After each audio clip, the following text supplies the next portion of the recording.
Now this application is deployed the same as the others, but there are a couple of new parts.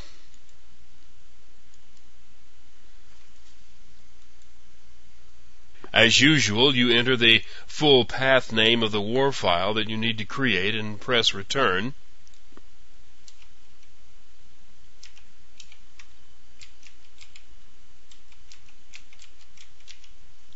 Then you enter the context name, and you edit the contents of the WAR file. The FMT TLD file is the TLD file that came with the JSTL, so you add that to the WAR file. The deploy tool selects the proper subdivision for the file type and puts it in there. Now, notice the two jar files. These jar files hold all the class files for the tags, and you add them to the WAR file. Notice the jar files go into the lib subdirectory. Now, the only thing left is the JSP, our source code. Like all JSP files, it's added to the root of the WinINF directory, and that's all there is to the WAR file. Everything we need is in there, so we go and deploy the page as usual.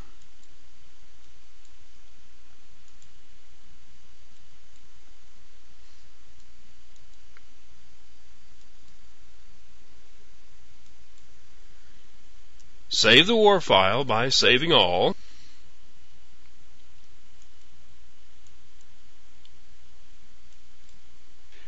You should be getting the idea that a tag handler is a reusable Java program that can not only be used more than once in a single page, but it can be used in a number of pages. From this, it follows that you could have a library containing a number of tag handlers that you use over and over. And that's true. There are tag libraries available that are ready to go. All you have to do is install them and start using them. One such library is the JSTL, the Java Server Pages Standard Tag Library. There are lots of places you can get it. You can download it from its homepage here. You'll find several tag libraries at this location, but the main one is the JSTL. You can download any tags you need. Some of the libraries are for special purposes, such as date and time, internationalization, input and output. There is even one tag library that is solely for string manipulation. When you download the tags, they come with installation instructions. Basically, you put the things you need in the WinINF directory of your WAR file. You put the jar files in the lib directory. It's the jar files that hold the tag classes. You pick the TLD file or files that define the tags that you want to use and include them in your WAR file. Then you write your JSP file that uses the tags. The JSTL tag package comes with its own documentation in the form of WAR files ready for deployment. This is the main page of the examples pages. You can use it to see what the tags do, and you can use the other documentation to see how they do it.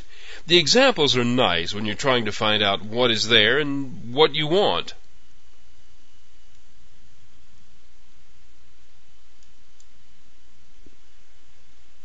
Let me show you some of the string manipulation functions.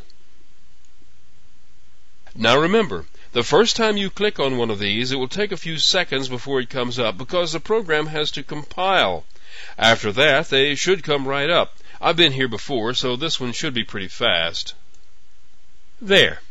Here you see the examples of various tags under various circumstances. You can see the different results from testing whether a string is contained. The tags themselves are named contains ignore case, starts with, ends with, and the last one is an index of a character string inside another character string.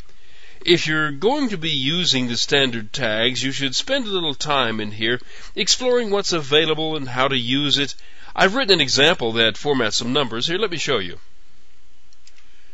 Here's a program that uses a couple of the JSTL tags. At the very top is the tag lib definition. It includes the URI definition and the prefix that's used in this program. You can set the prefix to whatever you'd like, but this taglib definition, the one you see here, is the one that comes in the README file with the JSTL. The set locale tag is used to set the locale variable. This determines exactly how the numbers will be formatted. As you know, different locales do formatting in different ways. These next three tags are the formatting of numbers. Each one has a line that describes what is being done, and the next line is the tag itself. The first one formats the number by inserting commas in the right places. Now, different locales do this in different ways, so the setting of the locale value can be important.